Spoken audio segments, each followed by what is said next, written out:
Good day, good evening, good morning, whatever time of day it is, my friends.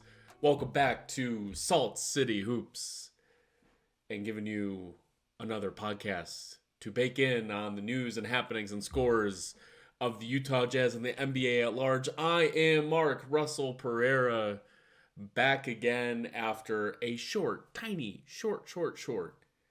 hiatus. I can't even call it a hiatus. I feel like the definition of hiatus does mean an extended break. So calling it a short hiatus is an oxymoron. Either way, had a little bit of time off. Unexpectedly, it was right after we did our Sickos podcast a couple weeks ago, or not even a couple weeks ago, but 10 or 11 days ago. It all of a sudden I ended up with a lot of conflicts with where I couldn't watch the games, and I really don't like to drop a recording without actually having at least seen a wrap up or anything. So I was like, all right, I'm gonna catch up on those games, and then we'll get the recording out within a week. And then I had more conflicts get in the way out of nowhere because like you get a family, and then I also play classical saxophone on the side, and then I'm also an attorney, and I got my job, and that's going crazy. And then finally, when I'm ready to sit down and do it, I get sick. I'm actually still on the end of that, so I might need to take a mute here to drop a cough or something. Hopefully, I tend to try to do good radio practice and not drop a cough in your eardrum. So I will do my best there. But finally, we're back. So I apologize for anyone who's waiting for their subscription bell to ring on a new Salt City Hoops, and I've really had a great time doing this show this year. I've been doing the podcast here and this video version for recently, but been doing this podcast for a few years now. But as always, just as like a labor of love kind of thing to get my thoughts out there and practice my voice, but mainly just to have some fun with you guys and talk to any of the fans wherever you are in the world. And this year is when I feel like, all right, we've been able to actually do this once a week, keeping it up through the season. I think there has been more meat on the bone to talk about this year than last year, so that helps. Oh, and certainly in years prior. But I had never done this before a few years ago. So actually learning how to kind of spin up a recording and have a cadence of discussion and things to talk about has been new. So when I had gone like 8-9 days without giving you guys something to talk about and talk to me about, I felt lonely.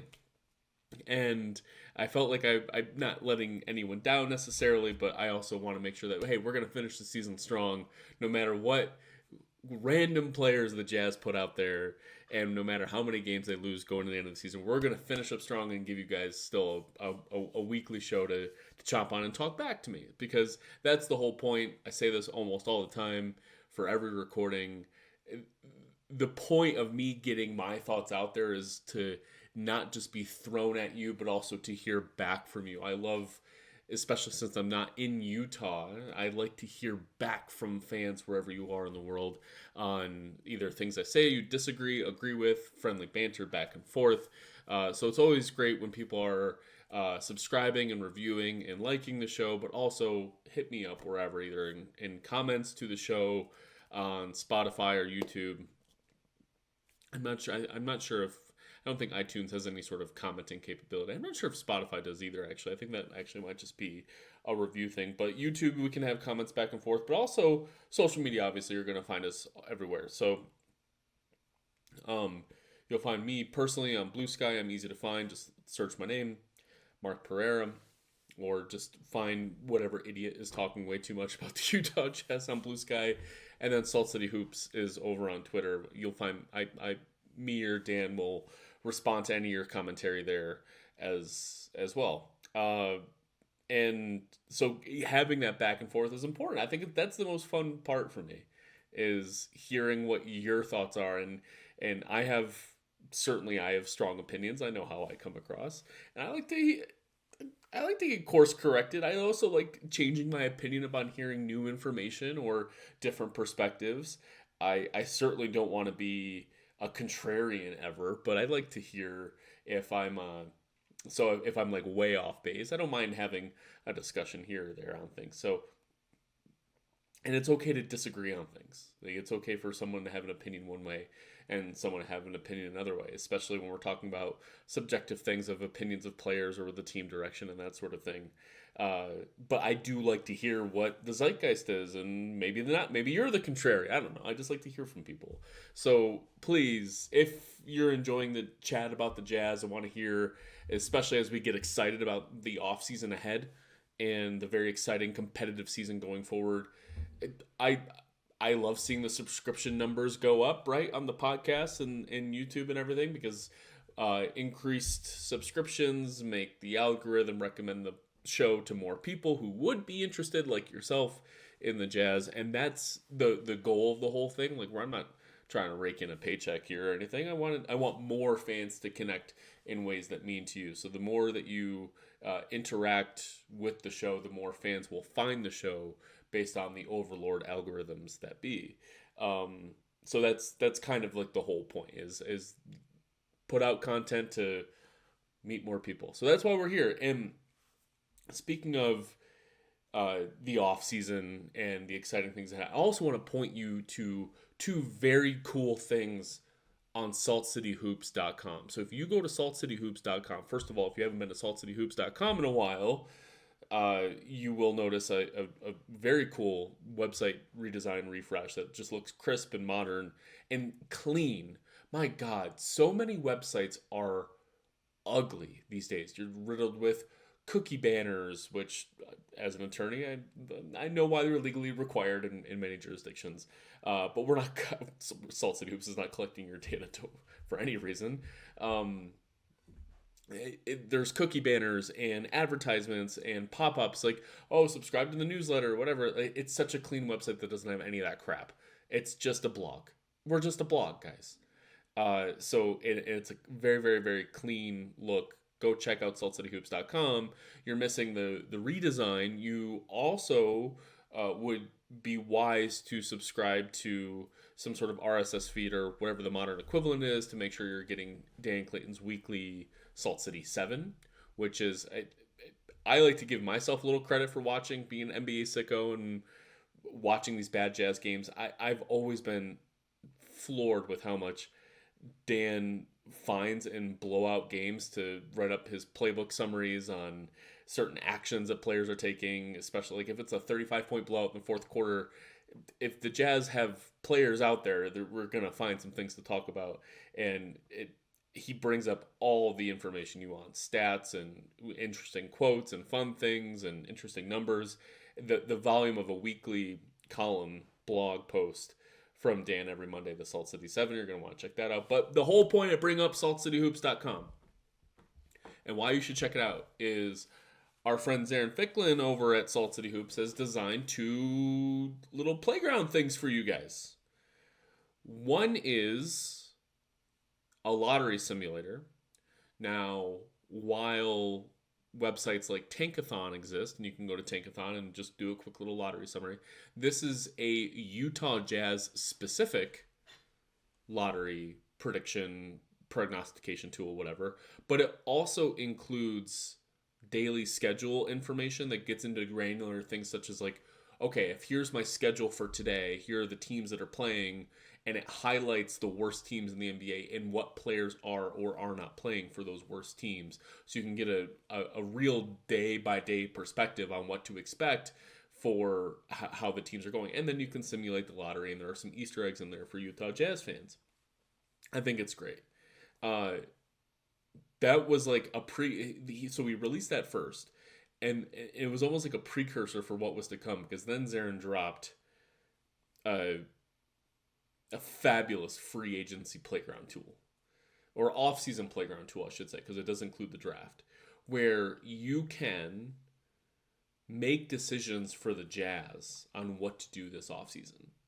Now, the Jazz don't have $100 million in cap space, and you can sign 1,000 free agents. The Jazz won't be able to do that. But the Jazz should be able to sign 2 or 3 guys, right? Including perhaps bring back Yusuf Nurkic and Kevin Love, maybe even 4 or 5 guys, right? I won't get into off-season prediction planning and all that stuff, but the Jazz have enough flexibility to do some fun things this summer You can also input some fake trades. And it's a very clean little playground, fun click and drop and drag tool where you can like create the next Jazz roster, and in a click of a button, you can create a nifty, a very attractive little depth chart to share with your friends. And you gotta check it out. I think it's so nifty. He's updating it as we speak. Right, there's some the data sourcing will improve as the calendar flips over to the off season, where we have updated free agency information and updated team information and that sort of thing. So, but it's super valuable now. For fun, I played around with the idea of the Jazz drafting third and getting Cam Boozer, and for a free agent signing Anthony Simons at $15 million, which is the full mid-level, and bring back Yusuf Nurkic for $8 million and re-signing Walker Kessler to $25 million a year, and bring back Kevin Love on a veteran's minimum contract. That was my little play, just playing around with it. If you want to give me your Anthony Simons opinions now, I will hear them, but I was just playing around with it. I think you should too. So go to saltcityhoops.com. It's a lot of fun. So what have we missed over these past 10, 11 days? Well, we've missed a whole lot of competent Utah Jazz basketball, and this is downright scary if you're a Jazz fan. We're trying to make sure that we don't lose our top 8 protected pick to the Oklahoma City Thunder. And if the Jazz sit in with the 5th worst record, they're virtually guaranteed to keep their pick. Not fully guaranteed, because if you sit as the 5th worst team, you have a 99.4% chance of drafting in the top 8. You have a 0.6% chance of drafting 9th. Drafting 9th, and the pick goes. However, the Jazz sit just one win ahead of the Dallas Mavericks. Can you believe the Dallas Mavericks are this bad? Just got Cooper Flag, and have this good of a chance to get the number 1 pick again, or even like a top 4 pick. It's unconscionable behavior.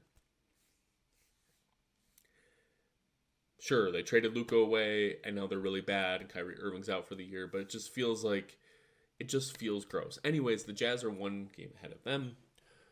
So the Jazz having all these threatening games since we last spoke is just like, whew.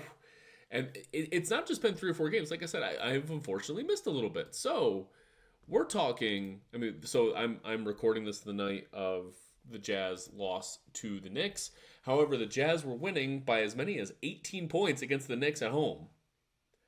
The Knicks having basically their full complement of players. They had Brunson, McCall Bridges, Karl Anthony Towns, OG Anunoby, Mitchell Robinson was even playing, right? So this is a team that was fully ready to go and beat the Jazz, and the Jazz were beating the doors off of them for much of the game.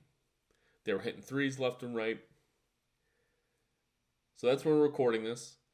They got a win at home against the Warriors the other night.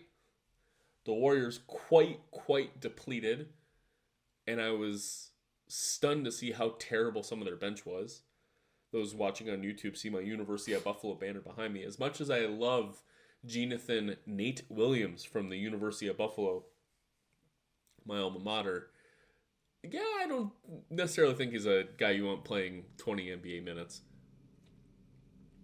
But the Warriors just have a really horrible roster that they're throwing out there right now.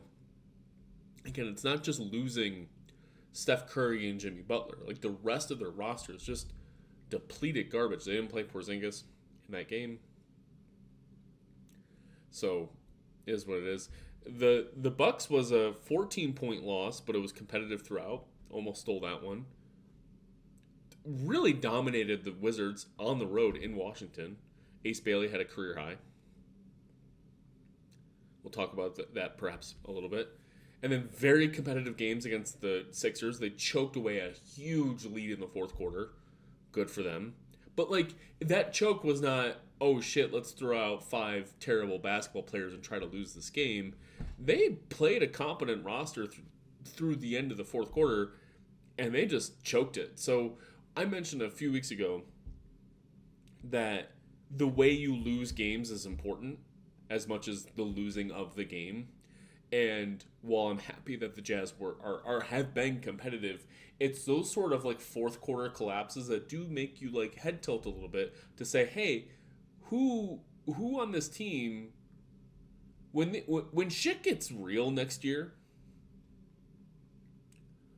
in a playoff game situation, are you guys gonna choke away in the fourth quarter like that? That ain't good. Like that was not right. Extraordinarily competitive game at home against the Nuggets. That was the Elijah Harkless guarding Nikola Jokic game, which was very, very fun. And then what was the most helpful since we last spoke was the 2 losses against the Pelicans at home. Now, the Pelicans don't own their pick, but they were desolatory, horrible for much of the season. They were far beyond Utah. They are now well clear of Utah and should be competitive through the end of the season. And helped in large part because of those 2 losses that the Jazz suffered to the Pelicans. So, but those Pelicans games were nifty and interesting. The Nuggets game was terrifyingly close. The Sixers game was terrifyingly close. The Wizards were more dog shit than I expected. It was Trae Young's first game back, but I don't think Brian Keefe gets enough attention as being a bad coach. There's just something, not only were the players bad, but just every sort of organizational thing that you would kind of expect. The Jazz could just blow right by. The Jazz had no resistance to scoring in that game, and it was very bad. The very close, scary close against the Bucks. A win against the Warriors that should have never happened. Jazz win by 3, but you have Brandon Podziemski going 0 for 4 from the free throw line in the fourth quarter, and the Warriors, that game was handed to the Warriors, and they could not close it out. And you have the Jazz winning the whole day against the Knicks here. So I'm rattling off all these things to say, like, the Jazz have been, like, scarily competitive. And this has been all without Lauri Markkanen.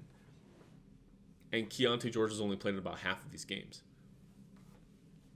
There's a lot of competence on this roster. So as you're kind of looking at what we were talking about a month ago, of like, all right, now it's time to really analyze these young players, like who is going to be valid for the rotation.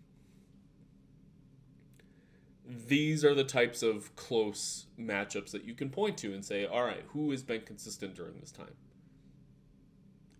Or if not consistent, who has had way more good shit than bad? Because they're still young players, right? Like, maybe consistency isn't exactly your calling card right now, but more good than bad.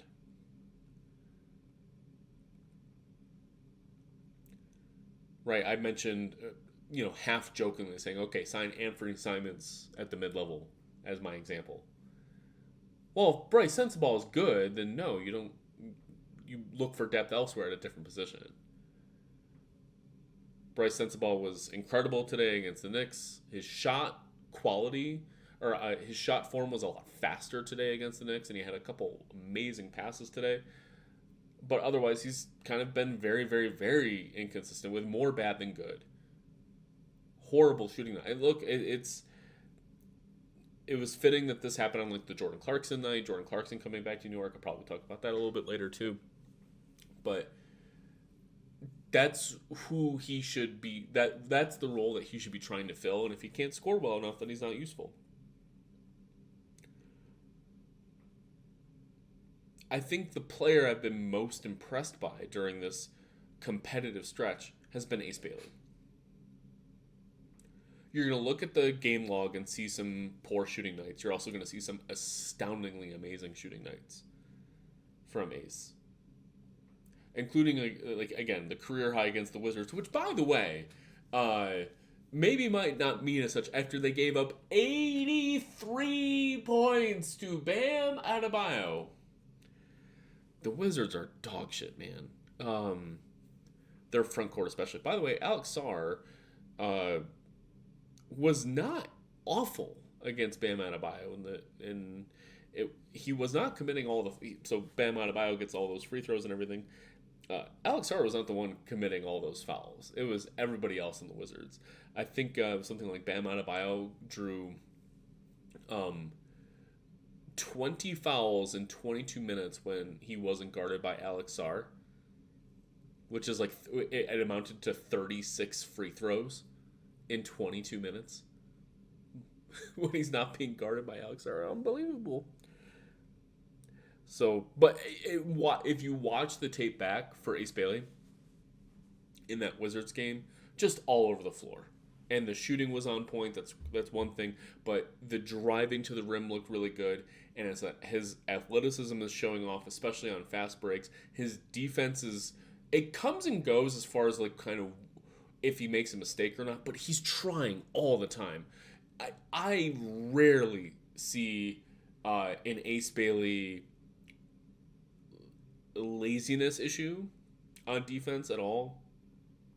Sometimes a mistake will look like laziness when he's just like if he feels like he's supposed to be focusing on one thing defensively and then something happens where like the guy who is the closest proximity to him made him look the most foolish. Sometimes you have to look at the entire defensive picture to see like, all right, whose mistake was this? And if Ace Bailey's making mistakes, I just don't see it being as a result of laziness. Like he's out there. He's averaging a steal and a half over the past couple months, I think. And that's not just because he's playing minutes. I think he's just constantly active. I would like him to rebound more, but I think he's doing a fine enough job rebounding. You know, he's pulling in between 4 and 8 rebounds a night. Dude's 6'9". I would like him to get a few more, but like he's been okay. Throwing a few passes a game, constantly connecting. Would like him to pass a little bit more. Not turning the ball over a ton.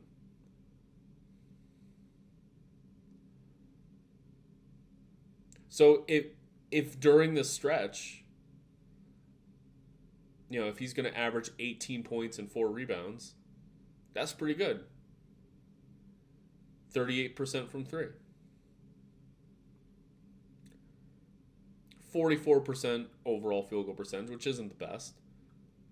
But that's kind of like expected out of a rookie. I just don't mind those rookie numbers. If you're above 41% field goal percentage as a rookie and above 35% from 3, we're cooking. And again, watching how is he getting those shots. You know, he follows up the 7 for 11 from 3 against Washington with a 1 for 9 against Milwaukee. But the shots look good, and I think it's all about how is he getting to his spots? How is he getting comfortable? Is he jacking up the long, 20-foot two-pointers, or is he finding more opportunities to shoot more efficient shots as far as shooting a 3 or getting to the rim, or at least not being a 20-foot mid-ranger, right? Like I'm getting a little tired of those. I know that sometimes they can be the best shot for him, and he ends up being wide open on a lot of those. But I think the Kevin Garnett two-pointers, it's got to get out of his game in the long run. And by the long run, I mean like hopefully by next year. But I felt like every game I'm encouraged by what is Ace Bailey contributing to winning this basketball game. Yes, I know the Jazz are not trying to win these basketball games, but I find that he's consistently doing the things that he is expected of him every night in a way that's going to matter towards winning basketball next year. Filipowski's I think everyone over the past 5 games, like starting with that Denver game, and I don't think really including the Pelicans games, but everyone, like, yes, Bryce's shooting has been up and down. Yes, Flip's defense has been up and down. Even, I feel like everyone in these past 5 games, Isaiah Collier, who missed a couple games for personal reasons, everyone in these past 5 games, 7 games, 7-8 games. I feel like I'm forgetting a game. Yeah, that's right. So Ace missed the Warriors game for an illness. That's right. I was like, these aren't matching up. These past 6, 7, 8 games, they've shown their strengths on display more.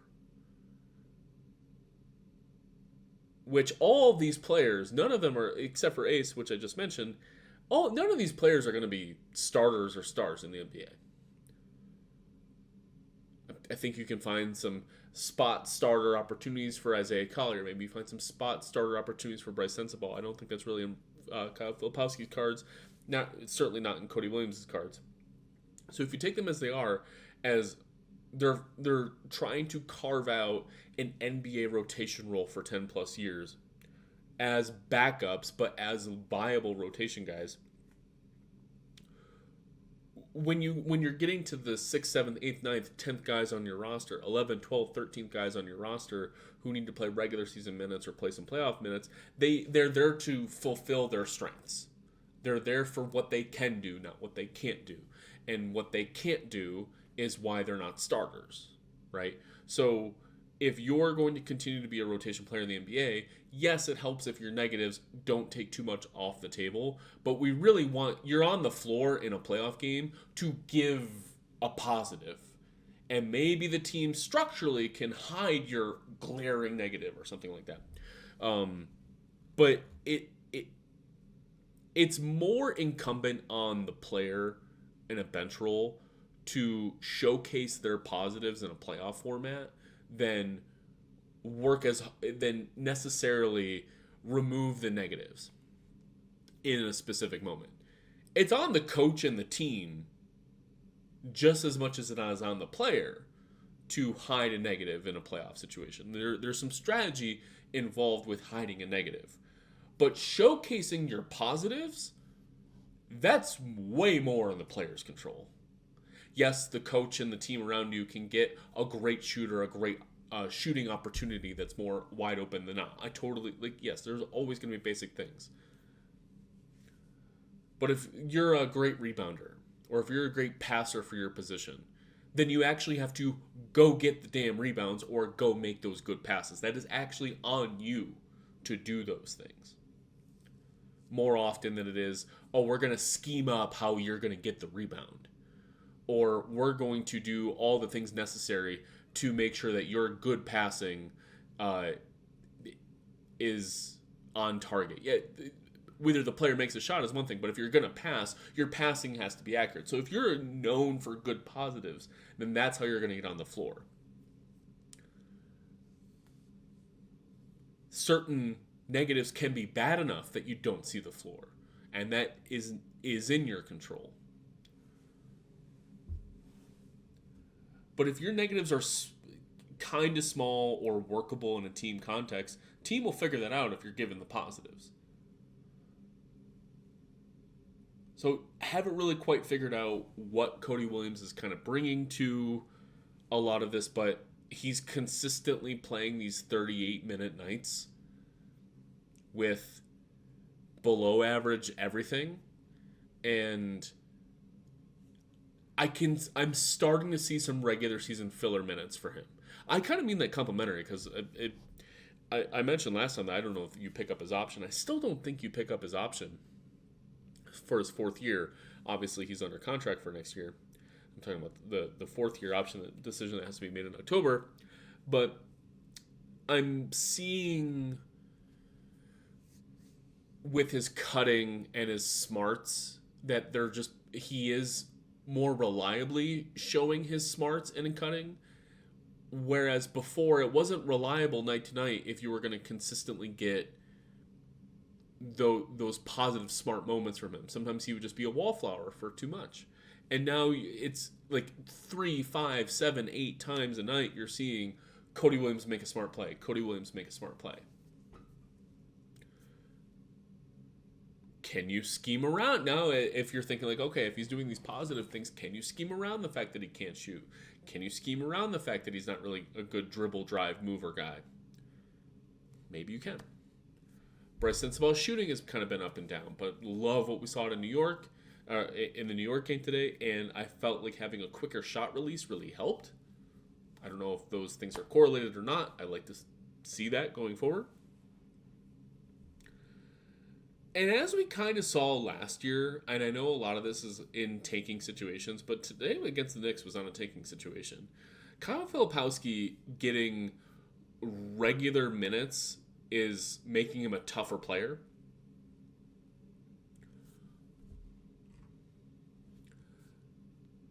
And a smarter player. He only played 20 minutes tonight because of foul. He got in weird foul trouble today. But he's shooting the three at an acceptable rate. He's something like 37% in these past 8 games or something like that. You know, five assists to 2 turnovers. That's an acceptable rate. And he's, 5 assists for a big man is nothing to sneeze at. And he's averaging 16 points and 12 rebounds. And not a crazy amount of minutes either. I like the fact that he's picking up a ton of fouls. I think he's actually defending really hard. He's defending super, super hard. And stunning to me, he's picking up a bunch of block shots. He's never going to block more than 2 shots in a game probably, but he's reliably getting, one good opportunistic block a game. And he's playing these 30-minute games in competitive situations. I think teams have done a poor job exploiting him on the perimeter than they could, but he hasn't really had to be tested. But I've walked away from the past 2 weeks thinking, you know what? I think there is regular season rotation minutes for a guy like that. Maybe not every night, right? Like I see him more as like currently the 10th, 11th man, where in certain situations you want him to play like 8-10 minutes. Maybe a guy's resting or something like that. But where he can pick up you'd be willing to give him another paycheck.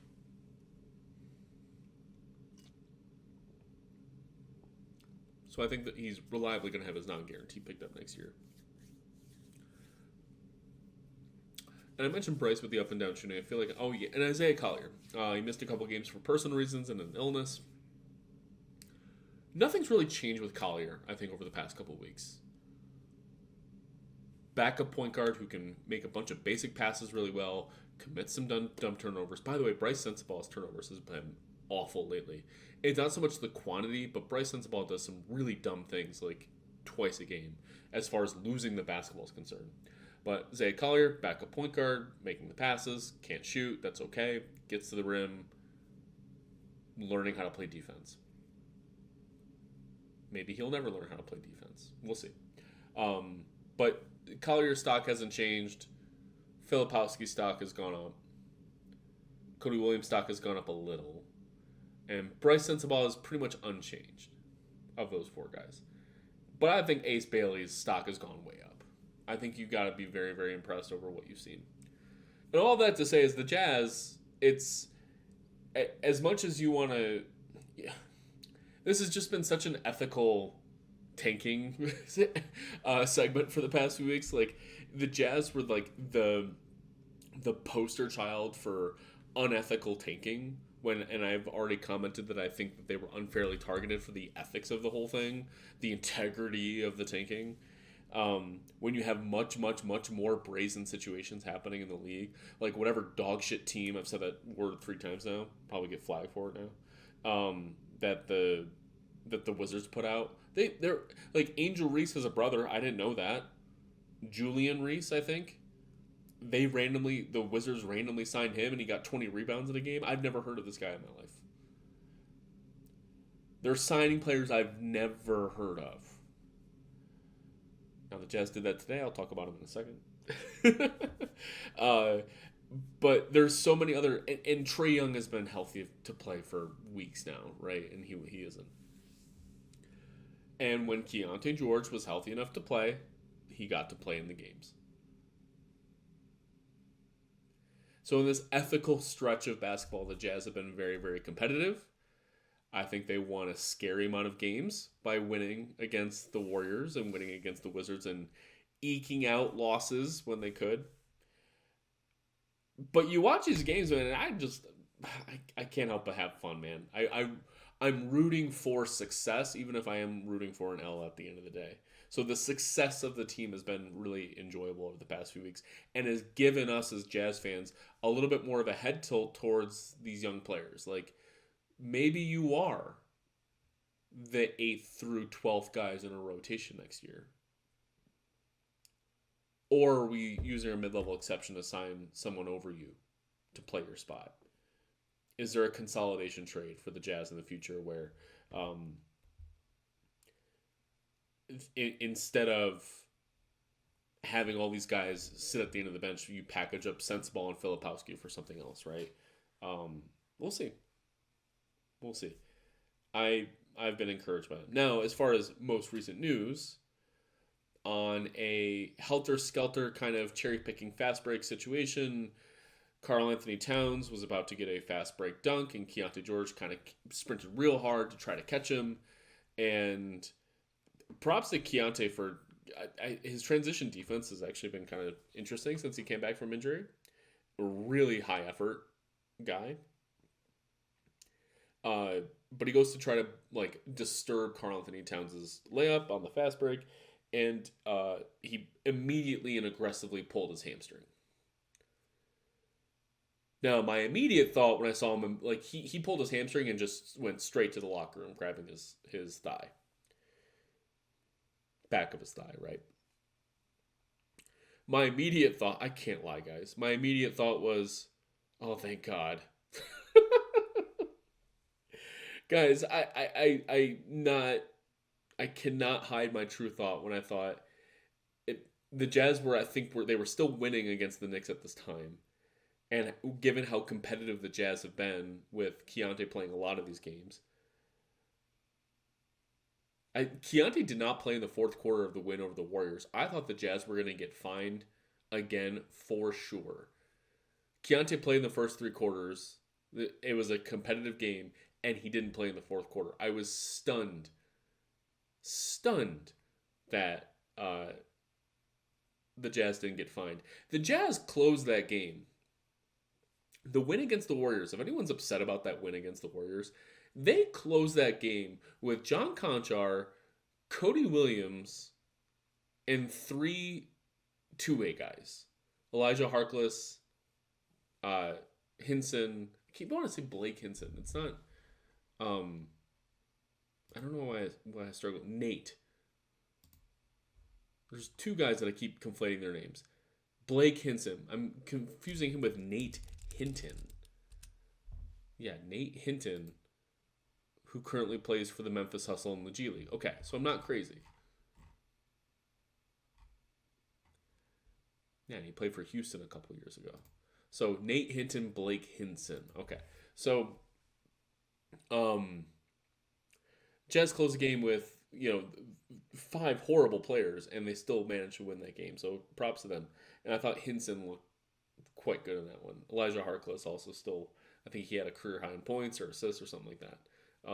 But Jazz tried to lose that game. So Keontae George today, he pulls his hamstring. So I think, all right, this is actually good because the Jazz have been too competitive. Now Keontae George he's gonna be out for the year, right? But then my second immediate thought was when I did think, oh, thank God, when I saw him get hurt. Because when he's grabbing for his hamstring, I'm thinking okay, he's not crumpled on the ground, right? Where you immediately think oh no, did he get seriously hurt? You see him grab his hamstring, you see him run off the court, you know that, okay, it's a soft tissue injury. Didn't tear an Achilles or something like that. He's fine. So you immediately know that he's fine. But then you start thinking about Mike Conley going through all of his hamstring issues. And if you want to be a successful team in the NBA, you also need to be healthy. You need to have good luck with health. And I do not want 23-year-old Keontae George having hamstring issues. So my second thought is just, shut him down for this season, but make sure we do everything important that is necessary to get him fully 110% healthy for off-season training, right?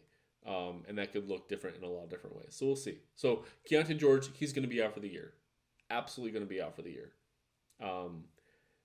If the Jazz were a playoff team or fighting for playoff positioning, maybe they'd push to get him back in 3 weeks or something like that. But hamstrings are very, very tricky. We saw Scoot Henderson miss half the year or something with a hamstring thing. We know that hamstrings are very, very, very tricky, so don't mess with them.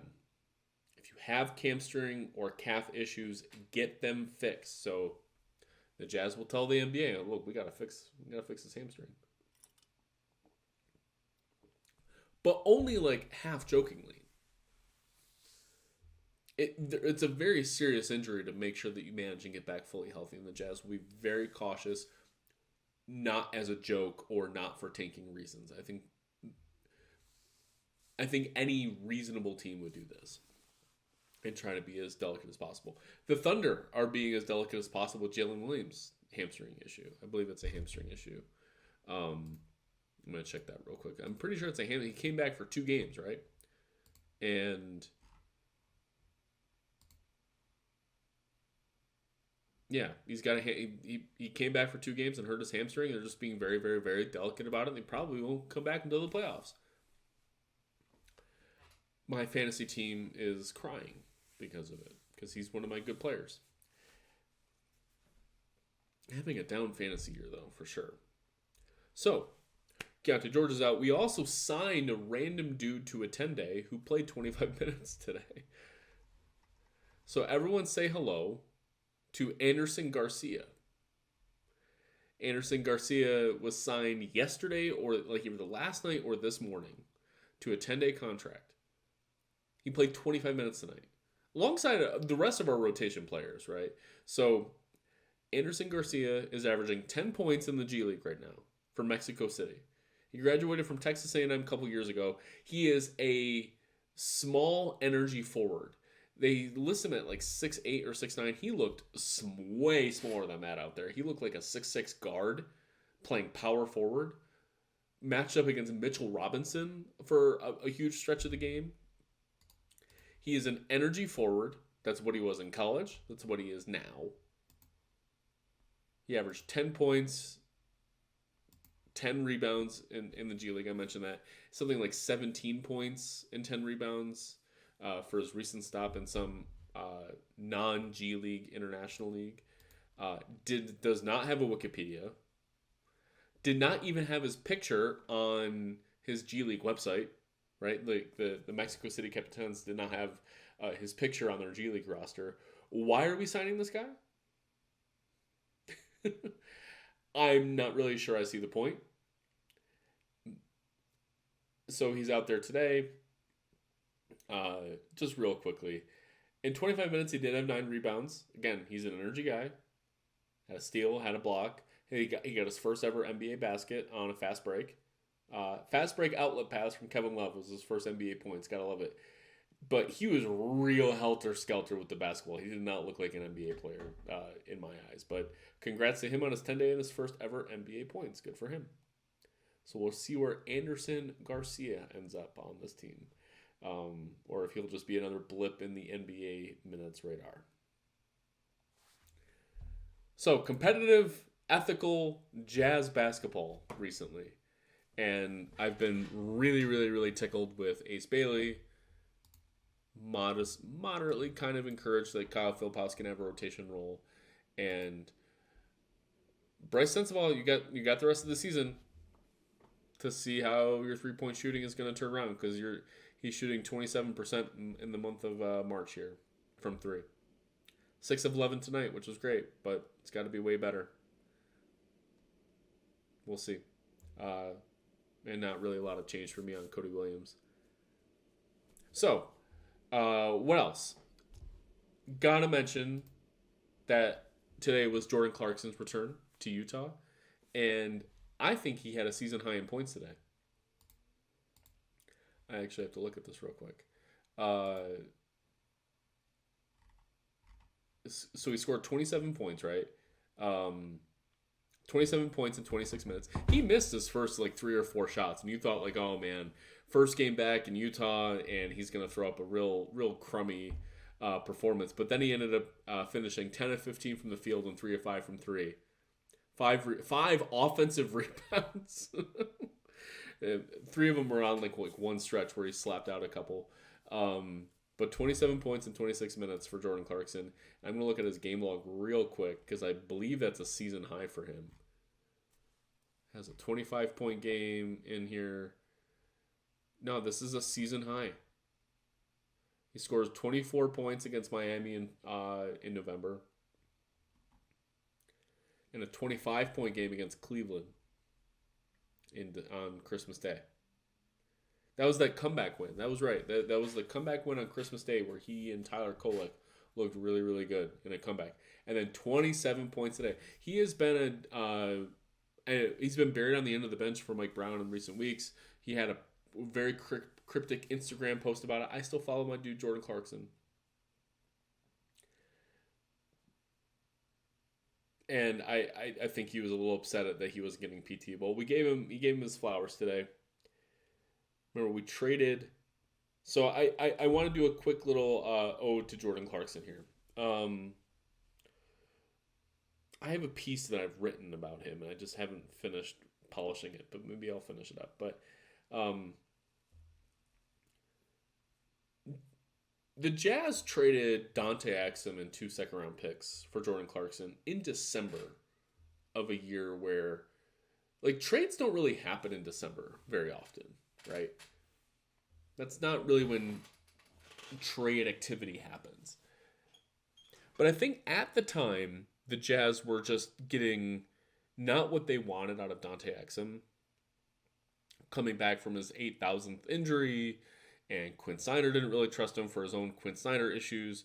Either way, Dante Exum was like, this was a playoff built team, and the Jazz needed to improve that Dante Exum spot. And Cleveland was just trying to give away Jordan Clarkson, who up and down career up to that point, but clearly was an NBA player. Not dissimilar to Bryce Sensabaugh, I don't think. Like, I think Bryce Sensabaugh looks like an NBA player. But he's had a lot more bad than good, and maybe that was kind of what you could think about Jordan Clarkson up to that point. But he could be had for a song. So the 2 second-round picks were terrible second-round picks. In case you're curious, those second-round picks turned out to be Khalifa Diop, 39th overall pick in 2022, has never played in the NBA. Never, ever, ever played. I don't even know who owns his draft rights right now. I don't know if his draft rights have changed at all, but this guy is basically not playing in the Spanish league. Oh, he hasn't even played in the Spanish league in a couple years. Oops. Maybe he has. I haven't seen what he's been doing really. Anyways, Khalifa Diop has not played in the NBA. The other second-round pick was Amani Bates. Again, I'm a Mid-American Conference guy. So Amani Bates, Eastern Michigan star, who had a star-crossed issue with, like, oh, was he going to go to play for Memphis or whatever? And then he ends up being a second-round pick and kind of flirting around some G League opportunities. Real talented scorer, couldn't really do anything else. He's out of the NBA. So it was Dante Exum and 2 nothings for Jordan Clarkson. And we got a 6th man of the year out of it. And I have yelled at the TV a lot because of dumb shit that Jordan Clarkson would do. Just like everybody else. I think he's one of the most absolute underrated Jazz players in all of Jazz history. Because I think Jazz fans lost sight of what he did and provided and focused too much on what he didn't do or his mistakes. For all of his isolation nonsense, he was a pretty efficient player. Not the most efficient, and certainly had some bad efficiency nights. But you could look at the difficulty of shots he took and said, like, he's actually providing net positive offense. This was a team, when the Jazz traded for Jordan Clarkson, they were also in need of an ingredient you can't just develop. And that is just a night-to-night verve to enjoy playing basketball. Donovan Mitchell was really young. We obviously loved Joe Ingles around, but like Rudy Gobert was He's a hyper competitive super freak, and there seemed to be like a general need, a jolt that was needed of, oh, we just love playing basketball and we need to score some points. And with Donovan Mitchell still kind of growing into his own, there was a void of point scoring. Mike Conley being the stoic veteran, right? Like all these type of, there needed to be a jolt of something that you can't just say, well, that's a skill that this guy has in college and we can go draft it. And from the jump, Jordan Clarkson was just, oh, this guy is not who we thought he was. So he was not encouraged to shoot as many 3-pointers in the start of his Lakers tenure. I think it was more like that wasn't his game and he wasn't shooting threes. And he started becoming like an efficient 3-point shooter in Cleveland, and they got buried at the end of the bench over there during the LeBron years. The second LeBron years, I should say. And once he came over to Utah, we encouraged him to be like, no, you're a 3-point shooter now. And if you're going to shoot 2-pointers, you have like this fabulous length and meandering athleticism where you should be able to get to the paint and do better floaters and turnarounds from 10 to 14 feet out rather than, the 18 to 20 foot Kevin Garnett 2-pointers that we bemoan. And this was at like a point of hyper efficiency focus in the NBA where like it was, you're either shooting at the rim or you're shooting threes. And those were the only shots that someone could take. And so shooting in the mid range was verboten. And so everyone just really, really focused on the shots that Jordan Clarkson was taking, but at the same time, he was shooting way more threes. And I think Quinn Snyder gets a ton of credit for allowing Jordan Clarkson to be more of a 3-point shooter as a volume shooter, as long as he was doing the other efficiency-based things when he actually went into the paint. Learning how to draw fouls, his foul rate went up, foul drawing rate went up. And his little meanders into the paint weren't just... he was constantly in LA when he started his career with the Lakers. You would see a guy just stop the ball and try to face up a guy, and he would do a couple dribble moves, but do them quickly and get to a stop and then shoot like a contested, Kobe Bryant fadeaway jumper. In Utah, he really learned how to keep his dribble alive and not just face up the guy and go fast left or fast right, but instead do a lot of herky-jerky motions, so all of a sudden he's finding himself at the dotted line. That's classic Jordan Clarkson. It's like all of a sudden he'd be dribbling and dribbling and dribbling and dribbling, and all of a sudden he's about to shoot a very efficient little layup at the rim. And you're like, how did he get there? He's not even moving that fast. So he gets a lot of credit for his game developing into an efficient way. Yeah, he would take a lot of bad shots. Yeah, he would have some really bad turnovers. And yeah, when the Jazz were having injury issues with Conley and Mitchell and Bojan Bogdanovic at different or at the same times, the team really needed Jordan Clarkson to become a supernova leader at times, and he couldn't. He's not that guy. He couldn't do it. He couldn't bring the Jazz up when the stars were faltering. I'm not sure the Jazz ever expected him to do that, and I think we had, with the Jazz having championship expectations at the time, when our stars were not doing what they needed to do because of injury reasons or choking reasons or whatever, we looked at Jordan Clarkson and said, please save us. And he, not only did he not do that, but he also failed with the stars. He had some terrible, terrible, terrible, terrible games that I think caused a lot of consternation in a lot of fans. And I was pissed too. I was mad. But his overall body of work is just more quality basketball than not. For all of the demerits that people like to give him for having a surly bench attitude at times, deserved, perhaps. I don't think I have too strong of an opinion on that, but like he's not the rah-rah guy that you want on your locker, on the bench, especially in bad moments. He brought a lot of joy to being around the Jazz. Everyone loves playing with him. Everyone loves having him around. Coaches love him. Willing to learn a few new things, right? When he became a much better passer when Will Hardy needed him to play point guard. for large stretches of Will Hardy's first season. And Will Hardy's second season, especially when he really ratcheted up his passing skills. So just like his offense on the court, it seemed like he would draw some things off the court that, like, okay, he's not like the best veteran in the world from what you saw on the end of the bench, but he put enough on the table that everyone really loved having him around. Will Hardy and Quinn Snyder both love him. His teammates love him. I think that really matters for something. But he's a unique personality. He's not George Niang or Kevin Love out there as far as a magnanimous personality type. But always good with the media. Provides us just inherently hilarious moments for who he is, like the Jordan Clarkson interview moment. How many games you go to? Or do you go to any games? Yeah, a lot. Like, it just... spelling his name. And just... what a great Clarkson moment, man. I'm not a big fashion guy, but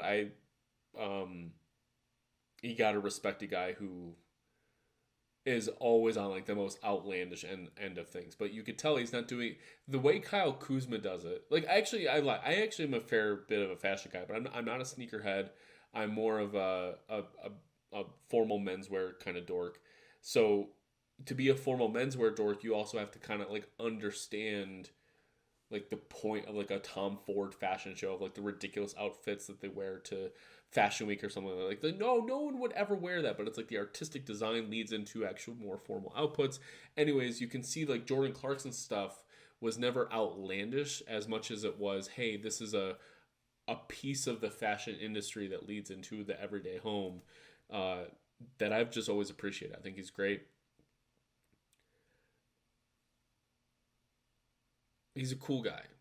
And the thing I'm most appreciative about Jordan Clarkson, that I will continue to reference for years and years, is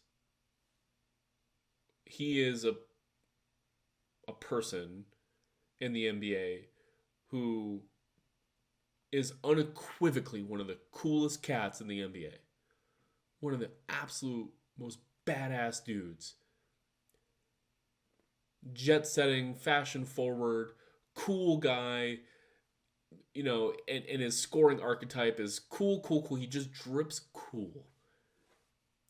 And he loved Utah.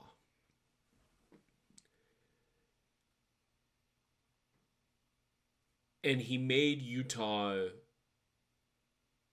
a place where I think players can take notice going forward that, yeah, okay, I make $1 quadrillion a year.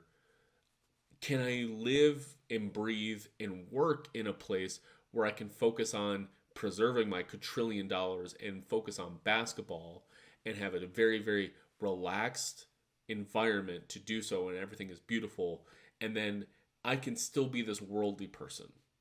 I can still be cool. I can still go to nightclubs when I'm on the road or whatever.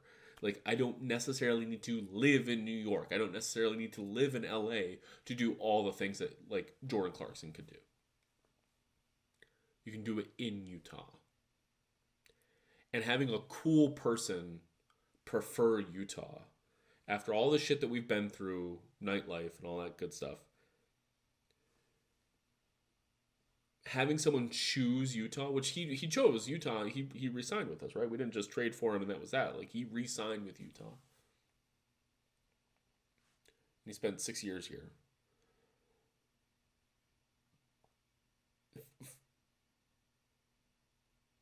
It's just nice to feel wanted. Like, we as small market fans, right? Like, it's nice to just feel wanted and not just by, like, the biggest dork in the world, right? Like, I really enjoy that Lowry Markkanen likes Utah. Well, he kind of has the look and feel of a guy who would like Utah, right? It's not exactly stunning that a 7-foot Finnish white guy loves Utah. Okay, kind of fits in a little bit. For a guy like Jordan Clarkson to choose Utah is, I think, puts the Jazz organization on a different map. That says this is a place where anybody of all likes and kinds can play basketball and enjoy the team culture and add a dose of cool to a team that, going back to like Stockton Malone, guys, like we're very rarely been a cool team.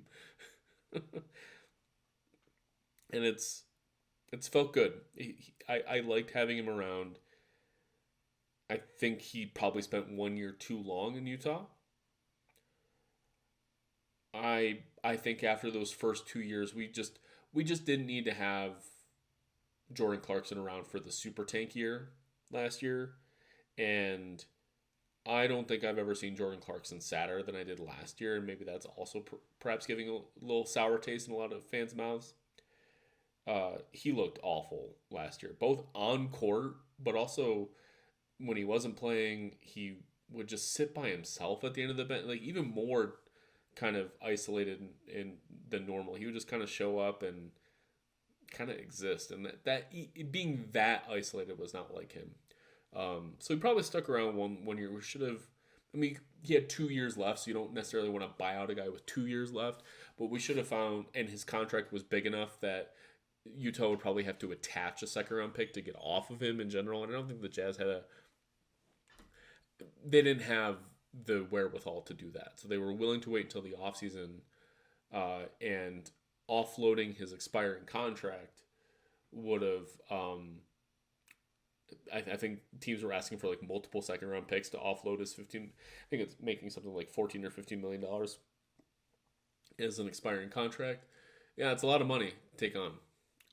So instead, Utah said, look, here's $14 million or whatever, and bought him out so that he could sign in New York, which is about an up and down fit, but like, hey, he's getting older. His shot isn't falling as much. This is about what I think Knicks fans should expect, what he should expect. But I think tonight was it's a good story, man. Jordan Clarkson comes back to Utah, and the season hasn't been super amazing for him, and he drops 27 points in a bench role. Just classic Jordan. Also gave Utah his first ever Sixth Man of the Year. I personally think Joe Ingles should have won that year. I think it's incredible that Utah had the top 2 vote getters for Sixth Man of the Year. Just goes to show you how amazing those teams were, by the way.